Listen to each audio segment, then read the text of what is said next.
The topic for today is the opportunity economy. So Yeah. the opportunity economy, so which is more about how we create this success platform for people through events, through Mm. meetups, through all of these things that we kind of like bring together as a whole. And I think what really inspired me is the fact that you have been in this industry for over 20 years. Yeah, long And I time. think and I think that's really amazing.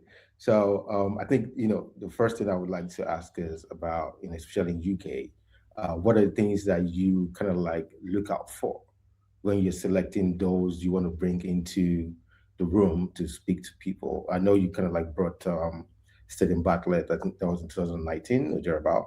Yeah, So do you kind of like aim for talent, or what do you look for exactly when you want to select the speakers who will be in a room with people to give them the right information and everything they need about that? Yeah.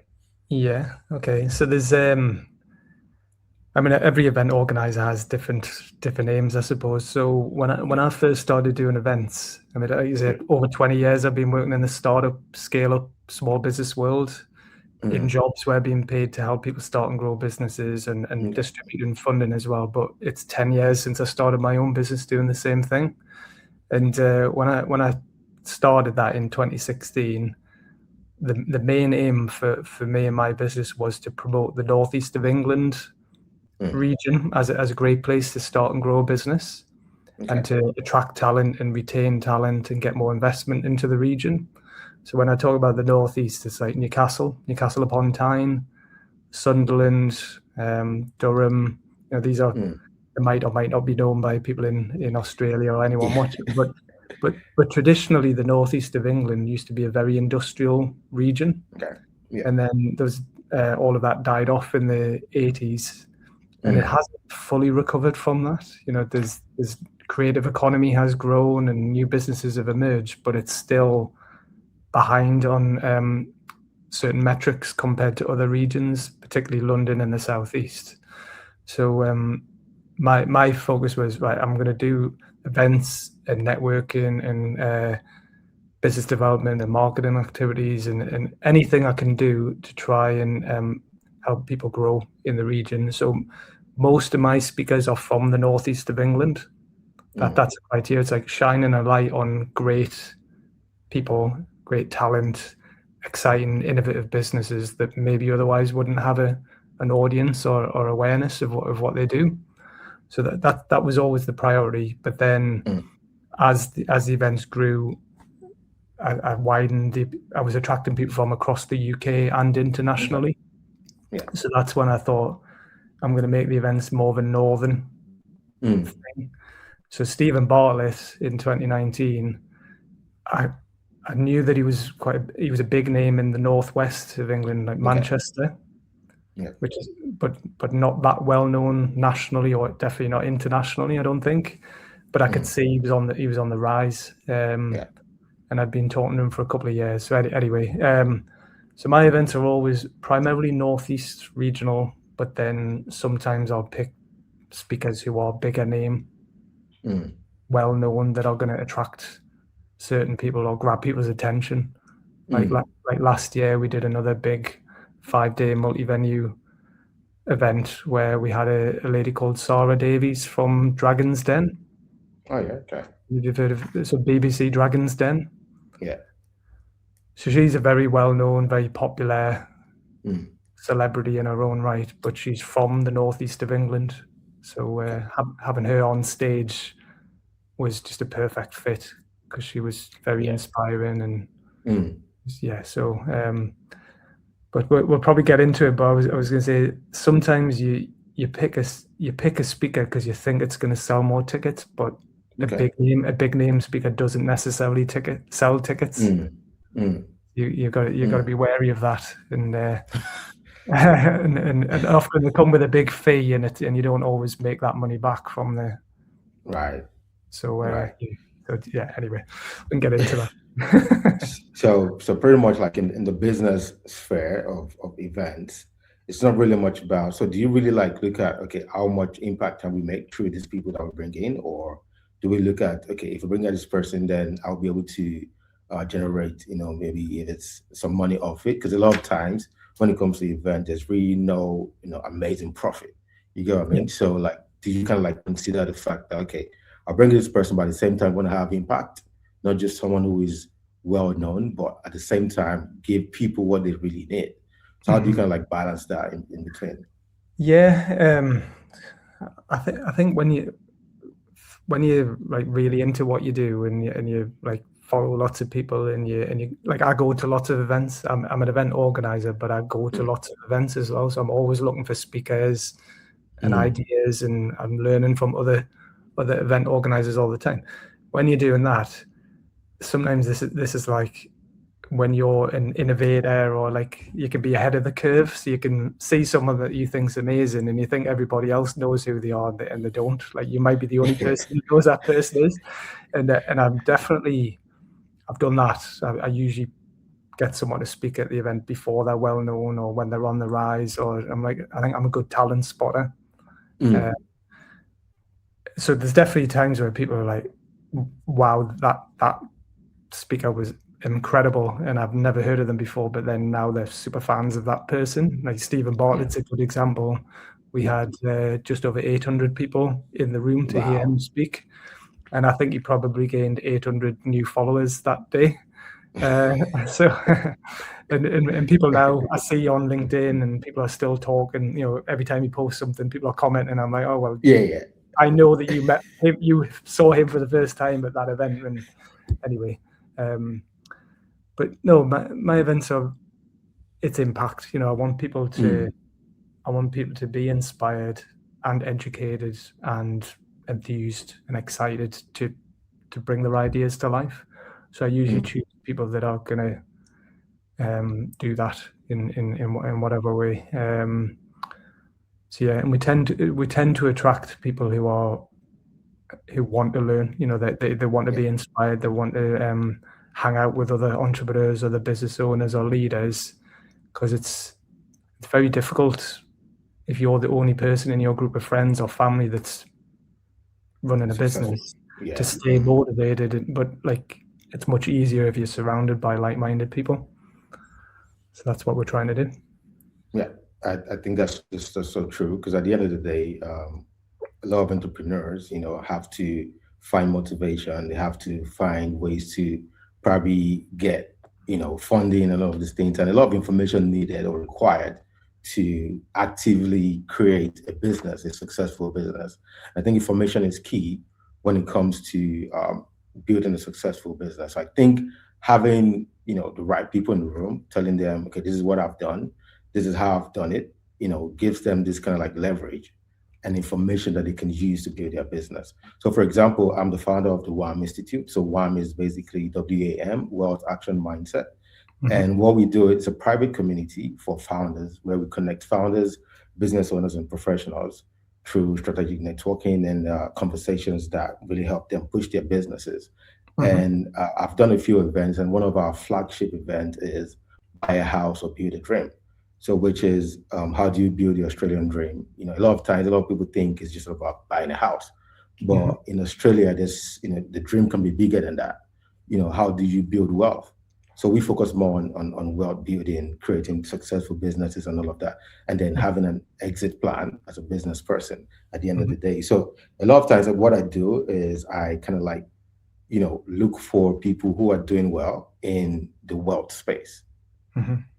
and then bring them in. So a lot of times I've done like a lot of free events and I realized that, yep, people want to come for free events and all of that. But then when you put a price to it, so, do we kind of like limit the outreach and then the expectation when we put Hmm. a price to it? So, for example, a ticket could go, so let's say you're doing an event for £300. Does that limit, attendance? Yes, definitely. Yeah. And then, there's a thin line between having a free event and also having a paid event. There's a thin Yeah. line between, the service I'm trying to sell to people. Yeah. And when we don't do paid event, I'm not sure if the UK Scale Up Week is free. I think you posted one that was free. I'm not too sure. I think it's free. Yeah. Yeah, yeah. Yeah. So So go on, carry on. yeah, so yeah. So the thin line basically is, when you have a free event, do we limit it by putting a price to it, because at the end of the day, it's a business. And Mhm. we also want to make sure that we, will build a successful business ourselves. And every business needs money to run.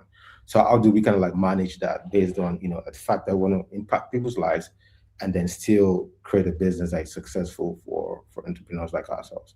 Yeah. Yeah. Okay. Well, I'll tell you how I've done it, and whether it's right or wrong. This is how we've done it, right? So, I run a monthly event called Platform, which is free to attend. Okay. Okay. But we have sponsors that pay us to be associated with the events for 12 months. So we've got, I should know off the top of my head, it's about, I think we've got eight at the Oh, moment wow. who pay to be the exclusive sponsor of their type. So we've got an accountancy firm, we've got a cybersecurity firm, we've got a funder, we've got HR, we've got marketing, we've got different categories, and they are the only sponsor of their type. So what that means is they have, at every event, they have a banner, a pull-up banner with the branding. They get a special mention at the beginning, at the end of every event. They get featured on our website. They get promoted in our social media. They get speaking opportunities. So they can be the only business of their type to speak at these events. So we'll only have that HR company or that marketing company speak at the event. So that's how we do that, right? And the reason why we're doing that is because we're trying to, it's an overused word, but we are trying to create a bit of a community in the loose community of like-minded business owners and leaders all year round. And then we also have usually once a year, we'll have a bigger event, which people have to pay to attend the bigger event. Yeah. So this year we did, we've been doing half-day platform events pretty much every month since January 2024. So we've had over 2,000 different people have been to those events so far. But then we did a one-day event in April this year, which was ticketed. But we still try to keep the price down to make it accessible, because definitely as soon as you put a price on, you can limit who wants to come. Right. Yeah. Especially if people are used to getting things for free. But that's if we put a price on the monthly events, we would definitely have a reduction in the number of attendees, and for the amount of money we would make from that, it's not necessarily worth it. We're better off having a full room, lots of people coming to the events, because ultimately that's better vibe for everyone, but also the sponsors, that's what they want. The sponsors are paying for association, but they want to be in front of these people, and it's better for the speakers as well. So that's how we done it. But some people aren't bothered about that. They just put on events and they put a ticket price on, and that's it. And come if you can, and if you can't, that's fine. But it's I think it does depend on who your audience is and where the location as well. Yeah. So if we were running our events in London, we could definitely charge more money than we can in the northeast of England. We have to be aware of the economy and how willing people are to pay for tickets. So it's pricing's really tricky. It's really tricky. That's true. I agree. So a lot of times you can move your events around. We tend to do the half-day events. We do them every month in Newcastle, but we also do them in a place called Sunderland and Middlesbrough, and we do Edinburgh in Scotland as well. So the northeast of England and Scotland, we do the half-day events, but the bigger events, we usually do them in Newcastle, just because transport, train links are just, there's an international airport, there's good train links to London and other parts of the UK, so it's just easier to get people to those events if they're in Newcastle. We haven't done any in London yet, but we are thinking of doing some in London, and maybe international as well, because there's definitely appetite for what we do. Right. And Right. yeah, maybe Australia. You never know. We might do something over there. Yeah. I mean, it's kind of like a big, deal in Australia. Events. I really don't know how we coped during COVID, but Yeah, event is part of life yeah, basically, and paid or free, whichever one. People still want to go out there to meet people. So my next question will be, why should business owners and founders really, focus or try to push themselves to be out there to network with people? Why should they really do that to build a successful business? yeah. Well, firstly, you don't have to, right? Mm, You can run a business in isolation and never go to an event and run it purely online, right? But I think people are missing out and they don't mm, understand the value of events in terms of um, inspiration, definitely education, like learning like how to run a business or grow a successful business. The best way to learn how to do that is from other business owners or leaders who are a bit further on than you, that you yeah. can relate to. Um, but also, if you're looking for clients, you're looking partners, collaborators, you're looking for talent as well. Right. There's and, and I speak to a lot of people they don't go to events, and then now they're like, oh, we're running out of work. Mm, We did a how to find work. We've never had to do it before, but the work's drying up, and it's like, yeah, because no one knows who you are. You've not been involved in anything. mm, Um, but yeah, I think I'm an events guy, so I've benefited hugely from attending events and running events. I've never regretted going to an event. I always come away with something, whether that's a valuable new yeah. contact, a new idea, a client. Mm, But that's I don't know. That's my approach. I'm very open minded, and I'm always looking for new ways to do mm, things. yeah.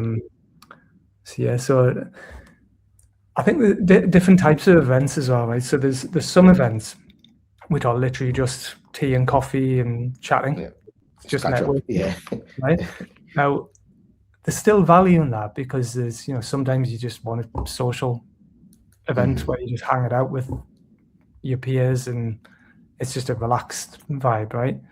But you're not necessarily going to get any work out of that. But you never know. You can build relationships with people, and you maybe take 2 or 3 visits to that type of event before you build up a rapport with someone, and then people will tell you about work or opportunities, or so you're more like building friendships that way. It's true.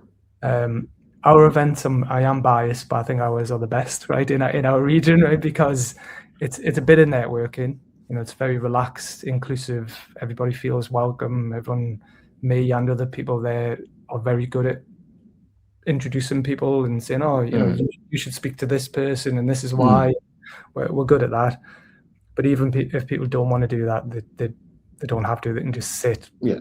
and not get involved in that Yeah. for 30 minutes.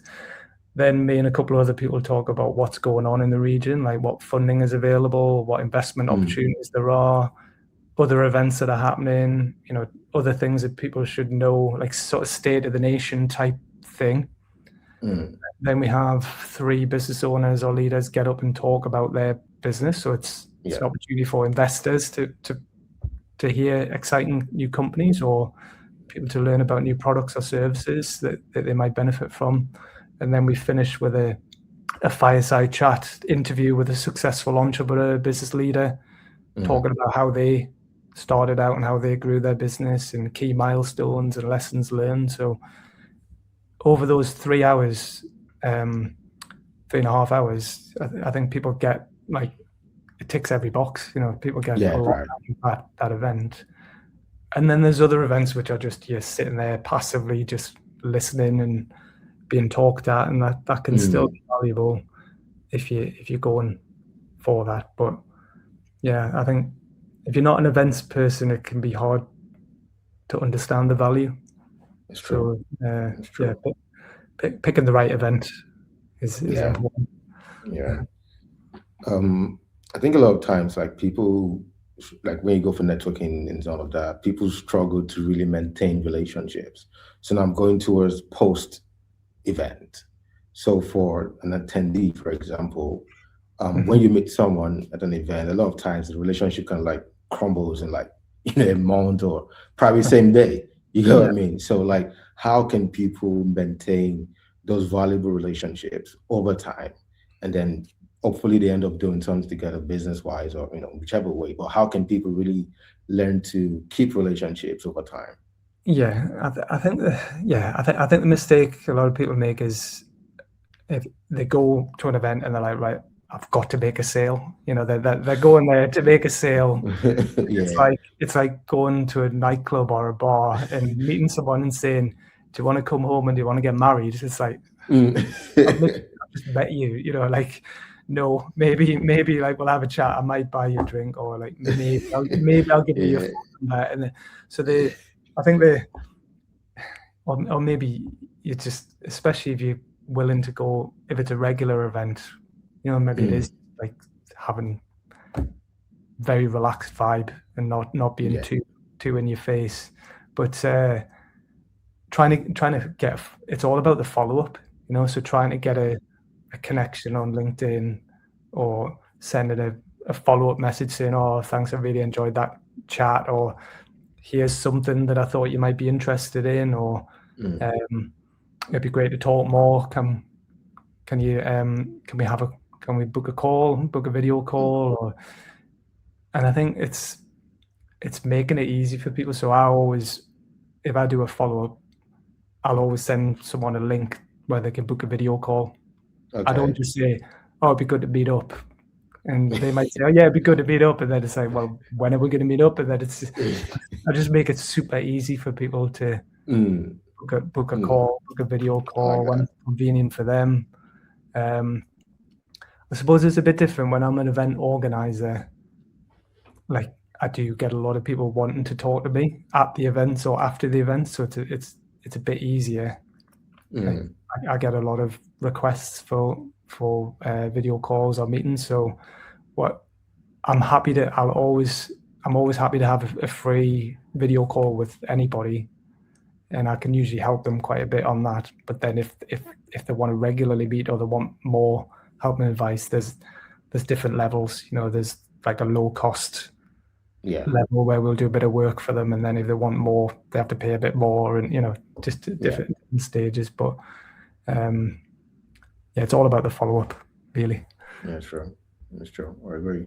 Because I know people's really like I had someone was telling me a lot of times like they meet people and then it's more like okay, how do we maintain this relationship? Uh, Maybe after a month no one talks to each other anymore, so it's just more like all right, so what's the point? Yeah, So yeah, thanks for yeah, sharing that. Um, when it comes to in person and online event, I know there's a huge difference. hmm, Because pretty much the in-person event is more like is just is not so much about it's a business, but at the same time it's more about meeting people, the human connection. yeah, And with AI, at the moment, because a lot of things are going to change, but I know event is pretty going to stay consistent. But like, how do mhm. we, with this new, drive of AI and bringing all of this technology into events, what's the next thing? What's the next 10 years going to look like for Yeah, event curation? yeah. Well, my background's tech, digital Okay. marketing. You know, benefited hugely from technology, but I don't Mm. think anything you can't beat in person Yeah. events in terms of like, I think everything's energy as well, you know. So like the energy that you Mm. get from someone in person, or being able to look in their eyes and like build a rapport with that person, or that trust. And I think that's going to become, it's already become really important.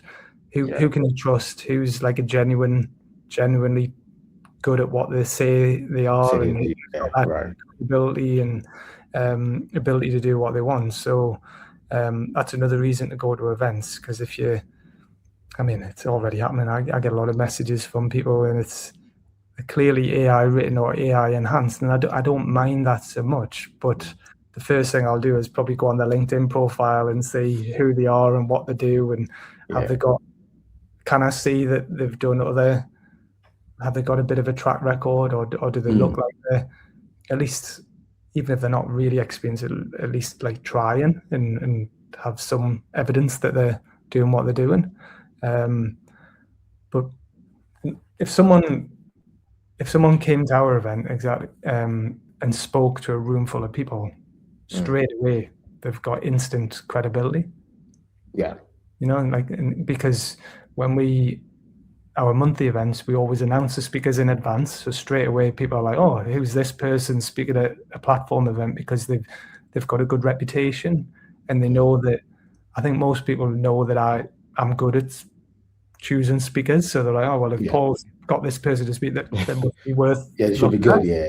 So straight away, it's a bit of a like vote of confidence in them. They might get some connection requests or some follows just off that, and then obviously speaking at the event, I'm sharing photos, other people are sharing photos. So again, it's credibility of, okay, this person's at least knows that they're in that world and that they're talking about it. And then, but then again, it's all about the follow-up for that person. If they're getting connection requests and they're getting follows, they then need to follow up on that. And all I'm doing is I'm creating a literal platform for these people to raise their profile and open the door for them to. Yes, I think that's in-person is going to become more and more important for trust and credibility. Yeah, it's true. It's true. I think the trend. I mean, if you look at the trend from, where it was before and then what's happening now, it's more like, okay, we can't really throw away the in-person event, and that's really what people would leverage on. Because there was this one we did in Australia here. It was Michelle Obama came to Australia, and it was a huge one. Wow. Like thousands of people in the room, and it just shows how important it is for people to really connect with each other, and make people connect and all of that. And I've done events. So my first event kind of like inspired me to really go deeper. Even though I studied events management in school, so my first event was Buy a House, Be a Dream, which became a flagship event. And after the event, a lot of people came to me and were like, "Oh, thank you so much for putting this together.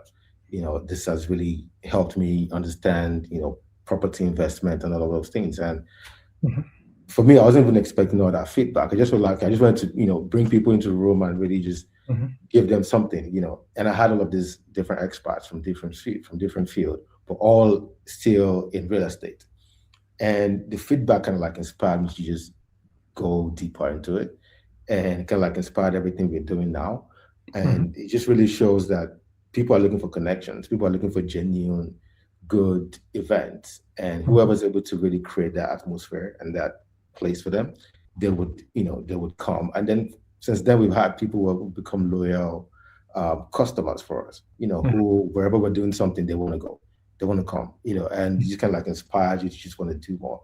And yeah, so I just thought I should share that. And where we're going at the moment with the WAM Institute is we've created an environment anyway where, I'm not doing it monthly like you're doing it, but I think that's a very good idea where it becomes something repeatable, where, every month we do something to educate people, founders, professionals, to educate them on what they could be doing based on what they want to do. But then again, do you do like memberships and stuff like that with platform? So at the moment, well, we've dabbled over the years. So at the moment, we don't like so basically, people book a ticket for platform through Eventbrite, Okay. online ticketing platform. So every month we get new. There's repeat people. There's people who come again and again, like every month pretty much. But every month we get new people joining, and we manage everything through. Have you heard of HubSpot? HubSpot CRM. Yeah. So everything's stored in there. So I think we've got about 4,000 contacts in there of people that have either been to the events or have worked with and done one-to-one mentoring or coaching or given advice to or whatever. And there's just under 2,000 who are on our mailing list. But then we've got about 39,500 followers on social media, and we've got a pretty good audience, right? So pretty much every week we're sending out email newsletters, we're posting stuff on social media. So when you talk about membership, there's people who are, some people are more involved than others. Some people are loosely involved. There's people who are like real advocates and real, like, they love what we do, and they're following on every social media platform, and they come to every event, and they're really into what we're doing, and they buy a ticket as soon as they sell a ticket for the big event or the free event. We don't have a membership, a paid membership at the moment as such, but what we have got is I do one-to-one coaching and mentoring with people, so people can either pay for just like a once a month thing, or this is on top of the free 30-minute, 40-minute video call. If someone wants a regular one-to-one business mentoring session with me or my business partner, we charge a little bit for that, and that could be a one-off or it could be a monthly thing. I've got something which is a 5-day coaching mentoring program called the 5-Star Focus program. Okay. So it's an hour a day over 5 days. We cover every aspect of starting and growing a business and funding and investment, but it's not just coaching. It's like I'm actually working alongside them for that week. And then we've just not that long ago introduced something called Platform Premium, which is it's an annual membership. So it's like a private membership that people pay, where it's a bit of one-to-one mentoring every month, but it's group mentoring as well. So they're with another 10 business owners or leaders, so they're all focused on their business, but they're helping each other grow as well. But yeah, it's not a, we can do more of that, but at the minute where that's not a major part of what we do. We do lots of other things as well, but yeah, because I've seen Stellar Business Event. I've seen, you know, a lot of your other sister companies. I think Stella is a parent one. That's the major one. Yes, so Stella is the company that sits behind it all, right? So I've, as I said before, I've been running my own business for 10 years, and I've mostly been working on my own. I've just brought people in as and when I've needed them to do certain things, but it's been me on my own. And then a year and a half ago, I joined forces with another guy called Neil Stevenson. Now, Neil, me and him have known each other for about 11 years. And he's a very, very successful entrepreneur and angel investor himself.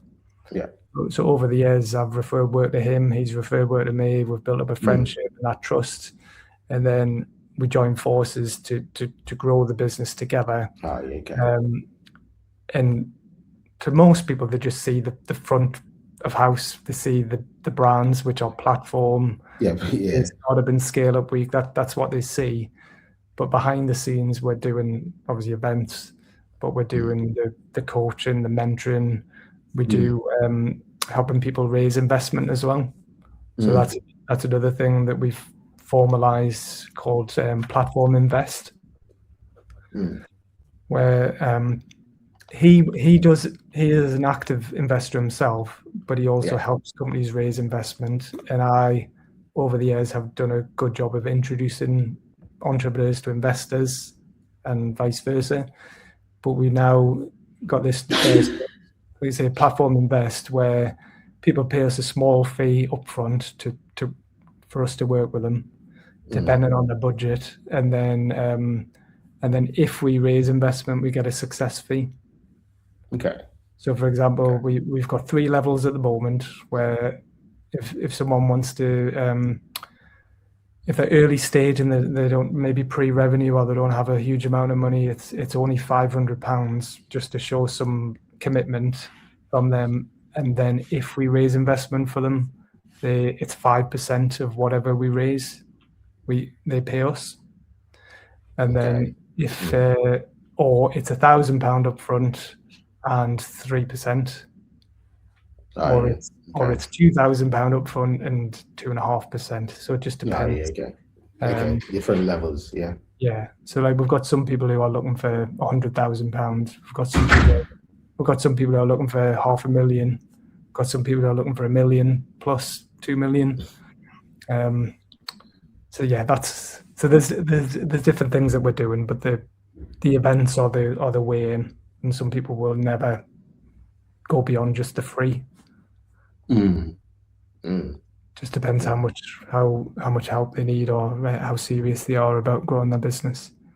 Yeah. Okay. Okay. So Stella didn't start from when you started. It was when you met with Neil. So so when I first started, it was just me running the business. It used to be called the business used to be called Plan Digital. Okay. So Plan, like Paul Lancaster, Plan Digital. Ah, yeah, nice. Yeah. So I was doing that, and then interestingly, when COVID happened, you mentioned it before. Yeah. I couldn't run events in person, Mm, so nobody could go to events. I moved them online, and we did some big events online for 300 people online. Um, Started doing more mentoring and coaching, and then basically my income fell off a cliff. Like I wasn't making enough money, and I got offered a job, so I went back into employment for 2 years. ah, With, yeah, okay. kept the business going in the background, but moved into recruitment, doing tech recruitment. Not something I ever thought I would do, and not something I really wanted to do, but Yeah. actually it was really good because I could still help businesses grow just in a different way. Mm, Took a bit of pressure off, made good money from that. Enjoyed being part of a team and learned a lot from that. But I knew I wouldn't do it forever. I liked it a lot, but I didn't love it. I loved what I was doing before, and I love what I'm doing now. But I was like, well, I'm going to do it for a year, maybe 2 years max, and that's exactly what I did. I did it for dead on 2 years. mm, The world was ready for events again, and I was ready for yeah. events again. And yeah, January 2024, I just picked up where I left off and just started doing the events again, and they've been successful ever since. And then Okay. after, and then after a year of doing that on my own, me and Mm, Neil joined forces to grow it. okay. Uh, so yeah. I think based from what you just said now, so if you have a 9 to 5 and you're trying to build a business on the side, how do you really like manage both? Because a lot of times people struggle. Like a lot of people say, "Oh, I don't have time to build a business," or "I have a business I'm trying to build up." Uh-huh. Then maybe lack of motivation. Maybe there's no result. They're not seeing any result. And how do you stay consistent with the Yeah. fact that you have a 9 to 5 and at the same time you're trying to build a business on the side? Yeah. Well, that's exactly what I did. So it took me a while to start my own business. I probably wanted to start my own business for 10, 15 years before I actually did. Mm, But I moved myself I deliberately moved into jobs where I was closer to entrepreneurs, and I was learning. I was going to events, mm, reading all the books and watching the videos, mm, hanging out with business owners and leaders. So I was learning on the job. I was getting paid a salary, but I was learning and getting mm, inspired. And then on an evening, I was going to evening events. I was going to meetups. I was um, doing a bit of mentoring as part of the job until it just got to a point inside where I was like, if I don't do it now, I'm never going to do it. yeah. But I built up the network and built up the confidence, and that's another benefit of going to events is like Mm, if you're in a job, I would encourage people to go, but they want to start their own business. Don't wait mm. until you've started your business to build your network. Start building your network now. Yeah, that's Um, true. and then yeah, and then when I decided it was time, I was just ready to go. Mm, But I definitely I would encourage people. I think it is a smart idea to start a business on an evening or a weekend alongside a day job when you've got money coming in. It's less pressure than if you just bang straight away yeah, it's true. after Yeah, it's true. money here. Um, and you can always find a bit of time. Like you can watch less TV, or Mhm. um, there's spend less time on social media. There's always something you can do There's a to. way around it. Yeah, there's always like you could probably find an extra hour or 2 hours a day, or a few hours a Mm, week or something to work on your mm, projects. that's true. Mhm. That's true. Yeah. So what's the benefit of, because I tell a lot of people that if you're struggling with, let's say for example, now with AI and all of that, you need a tech person, a lot of times in your business. So if you're struggling, I tell people to just find a partner who can share the vision, share the ideas, share the dreams with them, and Hmm. then partner up that way, because that way you can leverage on each other's strength. Yeah, And so I mean, just like you did with Neil, I think at some point you felt like, yeah, this would be a strong partnership if we come together. yeah, So but I think that's another struggle, selecting the right person to work with. What do you look for? yeah, Is it like a friend, or is it like, because a lot of times people say, oh, don't do business with a friend, yeah. Well, So definitely, it's a good point because over the years, I've brought people in to work with me as like freelancers or part time or like project based. Particularly when I've done a big event like the big 5 day multi-venue startup mm, scale up week event where we've had like 800 people there. It's like mm, most of the build up to that, like I'm usually organizing it for 9 to 12 months. I can do a lot of the marketing, promotion, booking the speakers, sorting the venue. I can do a lot of that on my own, mm. right? Okay. But when it comes to actually delivering the event on that week or on the weeks leading up to it, I need a team. I need other people to do Yeah. aspects of that. So that's how I've managed it. Or if I've needed someone to help out with the website or some technical Mm, aspects of what I'm doing, I've just paid for someone to do that. mm, Um, but you can do a lot on your own and just by doing that. yeah. Um, and I've had people say they wanted to work with me, but they've not been quite the right person, or um, they could do some of what I do, but the basically what I'm getting at is with Neil, we'd built up that trust and that relationship over many years. I'd known him for Okay. 10 years. He'd Mm, seen what I'd done. I'd seen what he'd done. I'd referred work to him. He'd referred work to me. And he regularly talks about even the companies he invests money in. It's like a slow dating process. Like he doesn't just rush in. He likes to get to know people and sort of test them a little bit and see where they're at and yeah. kind of prove if, because he wants to be involved long term with that Mm, person.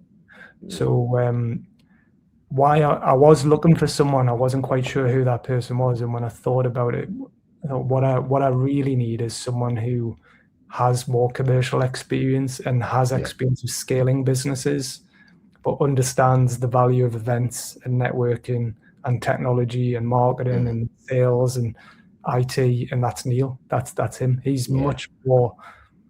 I'm much more marketing, community engagement, relationship, soft sell.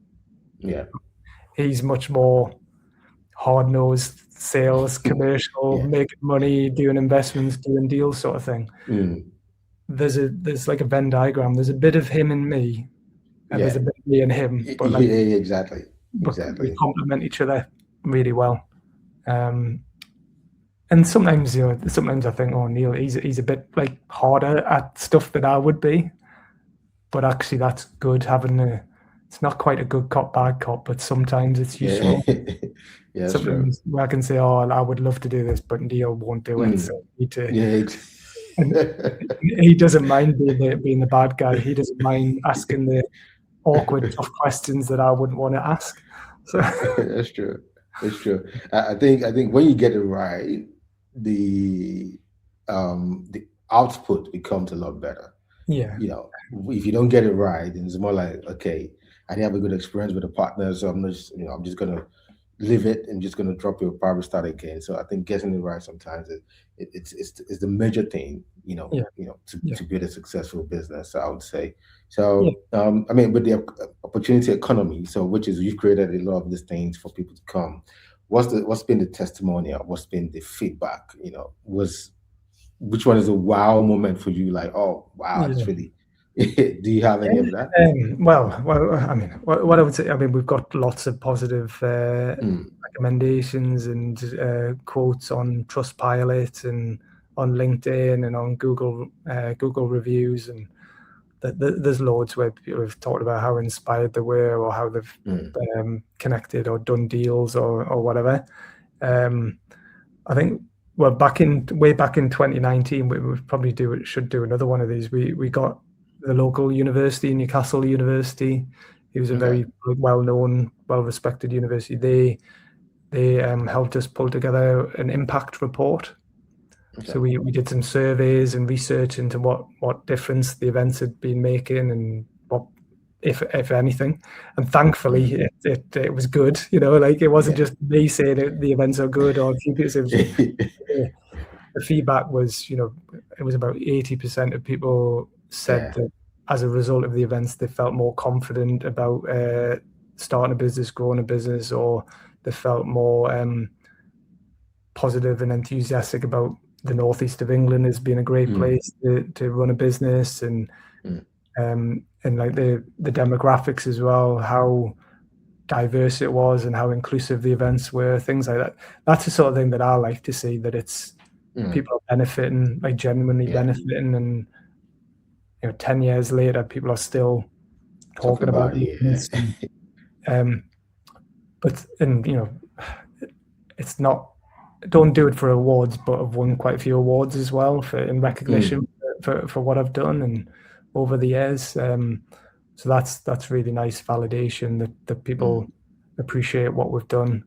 But sometimes I've had occasions where I only find out after the events that someone's raised investment as a direct result of the event, or Uh, and it's like, well, that's awesome because that's what we want to happen. But then yeah. people say, oh, by the way, we raised 500,000 or 1 million or whatever because we Mm.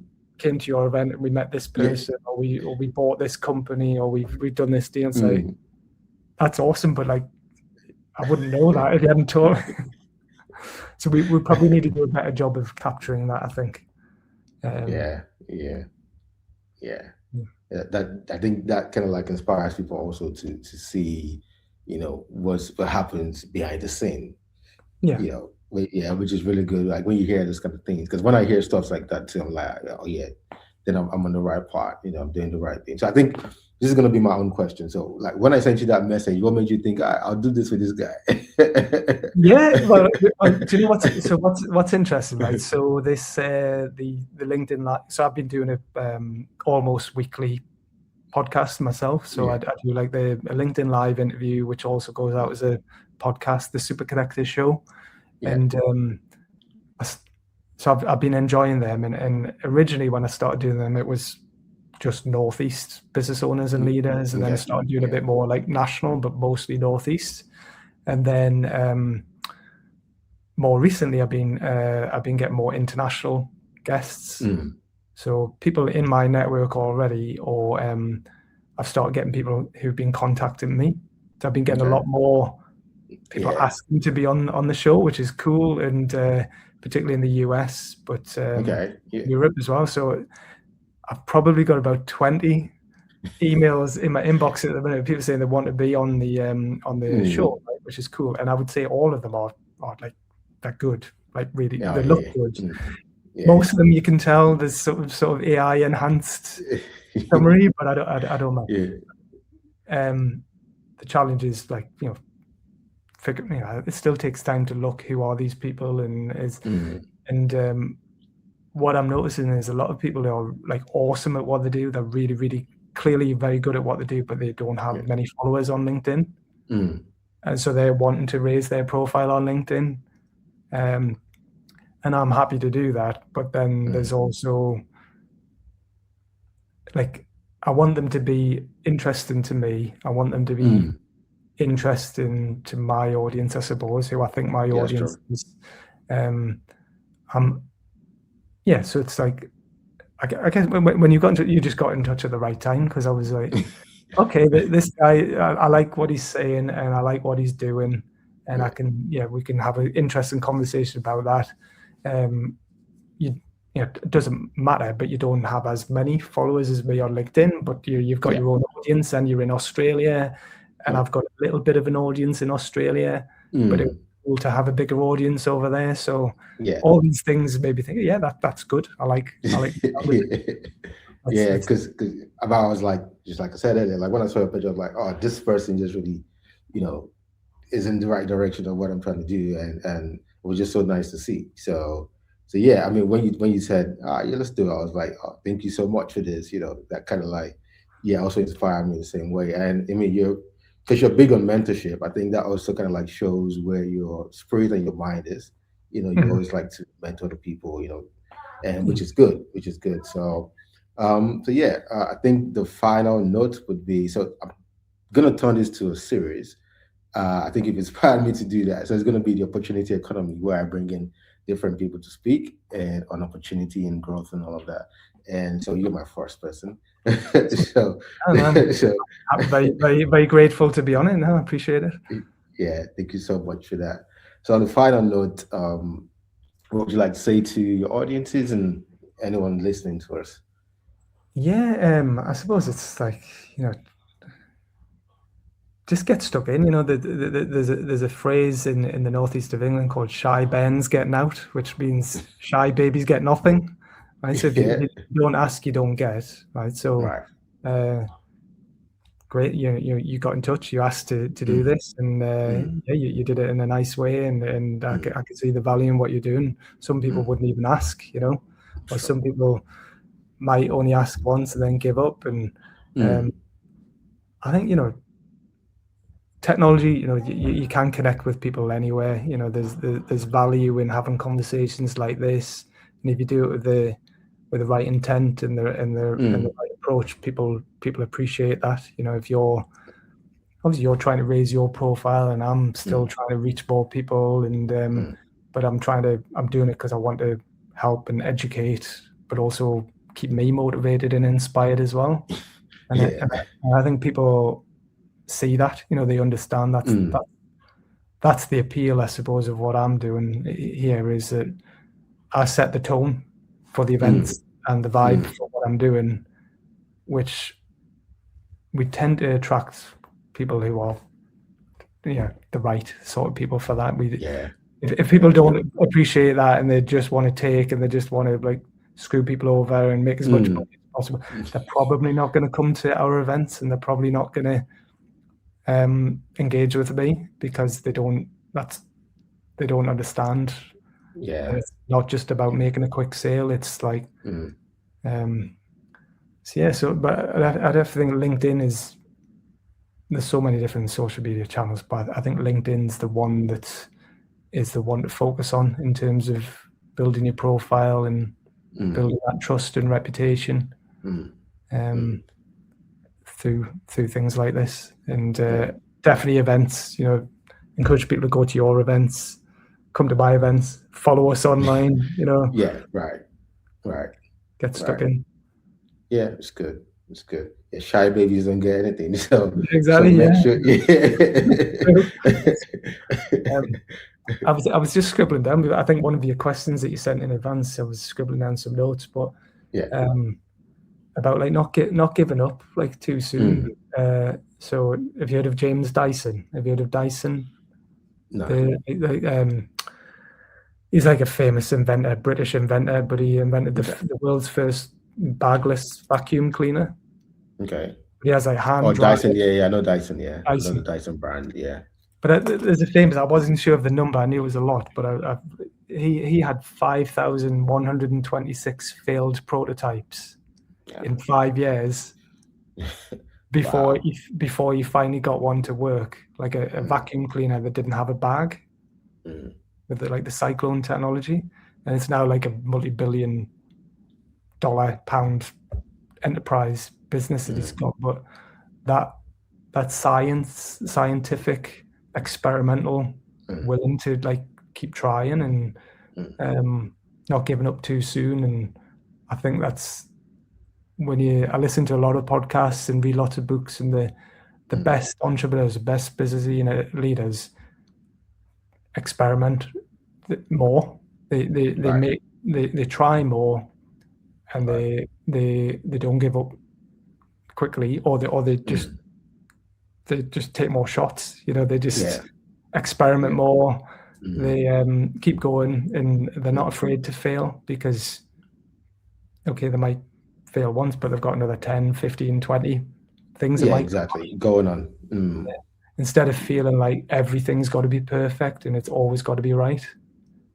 And yeah, it doesn't have to be big risky things. It can just like mm, small little experiments, and just, yeah, mm, just try, just get stuck in. mm. Yeah. Yeah. I think, from what you said, learning on the job, I think that's pretty much my whole life as an entrepreneur. I've just learned on the job. I've never really said, "Oh, this is going to be the final, and this is going to be." Nah, I just know that.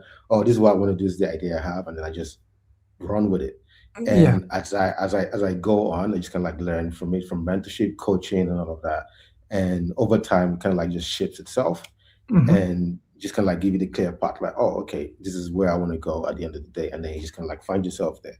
So I think it's all about learning on the job while you do it. Just keep going, like you said, and don't give up, because, or if you see that there's really no roadmap, then you can pivot into something else. You just straight into it, and Yeah. so you don't have to really feel stuck in anything. I just finished my book. I just published it. It's called "I Can Change My Mind Whenever I Want." I'll send it to you. Okay. Cool. It's pretty much, so the subtitle is "Freedom is a Choice." Yeah. So the book pretty much talks about being able to change your mind, when you're feeling stuck in a situation, being Yeah. able to say, okay, I don't need to be here if it's not working for me. I Hmm. don't need to, need people's approval. I don't need people's approval if I can just listen to myself Yeah. and really just get this thing done. So that was because I was in a place where I felt really stuck, and I was just trying to find a way out of it. So that really inspired the book. So while I was stuck, that I wrote a book about it. Yeah. So, and then it kind of like also wrote about how I navigated that moment and found the way out. So yeah, it's a great book. And I also saw your book, which I'm going to read too. I think it's something marketing for dummies. Really Yeah, nice, I mean, catchy it's a good book. title. It's an old book, but it's I don't know. Have you heard of? So that's a famous series of books. So it's like Oh, you go. podcasting for dummies, marketing for dummies. It's like a textbook. So it's like real practical tips and advice on how to do marketing. Yeah, And it came out way back in 2013. So I probably need to write a new one, and I am in the process you of need to writing. update I know. it. But I am in the process of writing a new book called the 5 Star Focus. Okay. Um, Okay. so watch out for that. But Yeah. I love the sound of your book because it's you're only ever really a thought away from a completely new reality. So Mhm. once that's what a lot of people. There's a phrase I like: thoughts become things. So you've got to be careful what Mm. type of thoughts you have because Exactly. if you think positive think positively, but if you follow it Mm. up with real world action, you're going to make it happen. But also equally, if you dwell on negative thoughts, you can bring that into reality as well. So you've Yeah, got to be sure. really careful what sort of Yeah. thoughts you have. Yeah. And that's another reason why I create these events and do this online content. Mm. I want to fill people's heads with positive, inspirational Exactly. Yeah. Yeah. things, like positive triggers that Mm. are going to take them into a good direction. Yeah. Um, and have you ever? I'm sure you have. Have you heard of a book called "Think and Grow Rich" by Napoleon Hill? Yes. Yeah. Yes. So Yes. that's I've read like that. considered the original or one of the original sort of personal development books. Mm. And I only read it about a couple of years ago because I've read all these Yeah. other books, and then I kept hearing that being referred to. But when I read that, I was like, oh, I could see how these other books have been inspired by this book. By that. Yeah. Exactly. But that book, a lot of it is he interviewed all these very successful entrepreneurs, business leaders, Mm. industrialists to figure out what was the common traits and Mm. characteristics of them. And a key part of what they did was having that real clear clarity of thought about what Mm. they wanted to achieve Yeah. and just doing whatever it took to get there and surrounding themselves with the people that would support them and get them there and filtering out all the noise, anything that was going to distract them away from that, they just filtered it out. Yeah. And I think that's harder now because of the TV, the news, Yes. Yeah. politics, Social media and all war, that. Yeah. social media. There's Mm. so many distractions that can stop you from achieving what you want to Mm. do. So you've got to try and filter out the noise and like really get clear on what you want and focus on that. Which is what the mentoring that I do is around that, and that the book that I'm writing is about that. Mm. Mm. Yeah. Which is very important, because I mean, this is a very interesting conversation right now, because the fact that there's social media, there's all of these things, so much distraction. Like a lot of times, you just do that whole doom scrolling where you just stay on social media for no reason for hours, and you don't really know how to get yourself out of it. So I've always believed that the mind is the most powerful tool that we have. If you have the control of your mind, and you have control of almost anything, Mhm. because it's more like that self-discipline. This is what I want to do now, and this is what I get to do now. So it's Mhm. not more, it's not the external factors controlling you. You have control of the internal factors within you, which is what you can do with the time you have. And I believe if people can really like become firm with what they do with their time, there will definitely be results. Mhm. And it's not going to be rosy, like you said. It's always a process. It's always going to be, spend money, probably not get money back. People don't show up or whatever. But at some point, it's more like everything just opens up to you. Mhm. It's more like, yeah, everything just kind of like rushes in, and then all that dream that you had, the vision, and everything just start coming to life. Mhm. And it's always a good time. So I told someone that for me, it's more like I want to see the end of this thing I've started, and that's just my drive. Like I just want to Mhm. see the end of it at the end of the day, and I'm ready to just go. Because when I hear people say they've done 20 years in business, I'm like, wow, how did you I can't stay believe it. consistent? I can't believe that I've been doing it for that long. It's like, yeah, and even 10 years. It was like Yeah, recently 10 years of business. I was like, it doesn't seem like 10 years. I'm still excited and I'm still loving what I'm exactly, doing. exactly, And there's a lot more to do. exactly. Exactly. So I think that's the beauty of it. Because I mean, the best businesses at the end of the day, they've been around for 50, 70 years, 80 years, and still counting. So I think the joy of it is trying to see the end of it. And at the end of the day, different things come in play, partnerships, you know, investments, a big turnaround just happened. So yeah, I think at the end of the day, people that really get to see the end of it are those who really just stay consistent with Yeah, what they're doing. and Yeah. sticking at it. So have you heard of? I mean, I do really like my books. I'm sure you've heard of Simon Sinek as well. So Yes, Simon Sinek, yeah. Yeah. his most famous books start with why, and people have probably seen Mm, the TED talk that he did. But he's got another book called the Infinite Game, okay. which is Never a heard good that. book. And Yeah. and what I like about that is he's saying that a lot of people are looking for like a home run. They want to win. They want to like a quick Mm, win. They, yeah. they want to beat the opposition. They want to like make a load of money and then quit. Right? Mm, He's saying that a better approach is to like the aim is to just keep going. yeah. So the infinite game.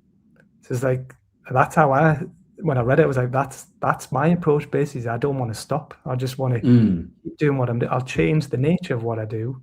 yeah. But I want to keep doing the sort of stuff that I'm doing. Exactly. So my aim is to just keep doing what I'm doing. Yeah. It's not